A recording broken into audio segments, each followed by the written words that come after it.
Joining me now is Captain John Warren and Master Sergeant John Thompson, co-authors of Lead Like a Marine. Guys, thank you so much for joining me today. Thanks for having us. Thank you. Of course, before we dive into the book, which was a great read, can you give us the backstory here? How do you two gentlemen know each other? So John and I served in the Marine Corps. I served for 20 years. John served for 4.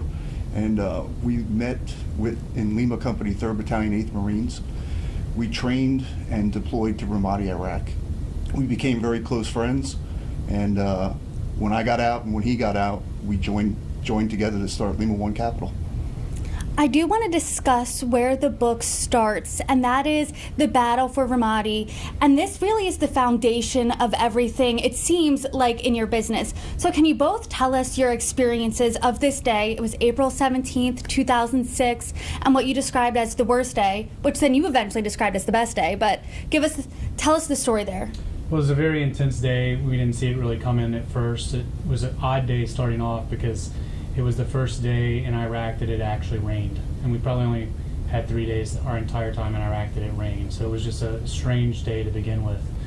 But ultimately what happened, I'd just come back from a patrol and Top, and he was down at another base about 4 kilometers away called OPVA. And when I got back to the different base, we saw that OPVA had been attacked. And what had happened was about 50 to 100 armed insurgents, Al-Qaeda operatives, they attacked Top's base down there, and ultimately had a suicide bomber drive a huge dump truck full of C4 through the gates. They've actually videoed it for propaganda and detonated it. And amazing, almost all the Marines were knocked unconscious temporarily, but they all survived. And then I was the quick reaction force that led 42 Marines down Route Michigan to help, and then we immediately took an IED blast, and we faced a long engagement all day. So it was something we learned from.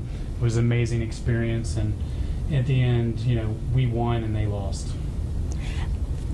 Do you want to add anything? No, I think it was, like I said, it started out as a typical routine day.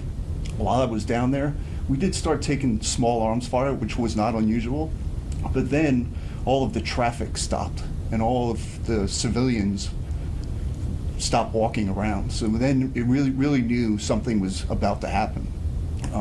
Like John said, we were surrounded by 50 to 100 insurgents, and it was.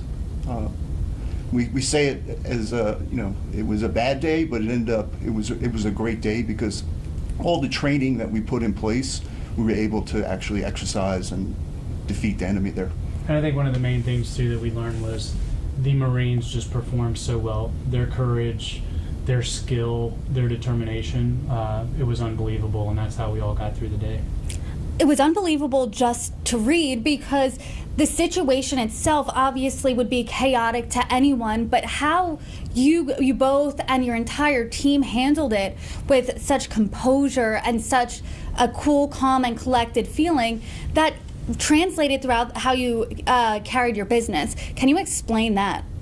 Well, I think what we learned in combat was it all comes down to a person's core values. I mean, that is by far the most important thing, especially among leaders, but also among employees, team members, family members, whoever, your friend set. It all comes down to core values.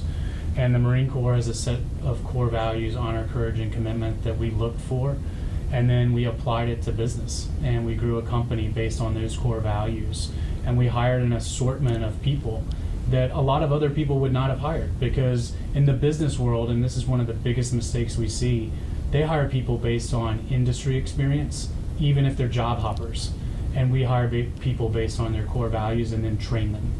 And those are the best employees, and that's one of the things that I think set our business apart. Yep. And the way we did the hiring, it is a sacrifice for companies because you're hiring the people that they don't have a skill that you need. So you have to spend a lot of time training them, a lot of money. But with that, it builds the culture of the company, and you get them, you get them the way you are without, this is how we used to do it type of attitude. One of the analogies we use, if the Marines hired everyone based on experience, there would be no one in the ranks because no one has experienced combat. And we started a mortgage company, and although most of our underwriters had never been underwriters before, they were the best underwriters, and that was one of the reasons why we hired them and why they stayed so long. One of the things that stuck out to me in the book was that you hired someone who installed carpets. I believe his name was Chris, and you said, he doesn't have experience in underwriting, but he does have those core values that you're looking for. I told you both before, my grandfather was a Marine, and one of the values he taught us was your word is your bond, and honesty was one of those core values that was throughout the book. And I want to talk more about how you threw away, the conventional, traditional business playbook here, and you guys broke the status quo a lot. Can you explain why you would do that? Well, I think business and society in general, it is stuck in doing things the way they've always done it. And they don't think outside the box. They don't say it could be improved this way. And many entrepreneurs, why they're so successful is because they look at a problem, they tackle it, and they come up with a simple solution to do that. And then they build a company around it. And that's what we did. So one of the things that we did differently, like you said, was hire people differently.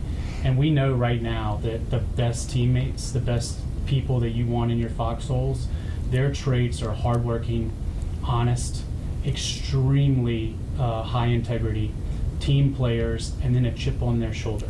They want something to prove, and those are the people that we hired, and I think those are the ones that make great employees and teammates.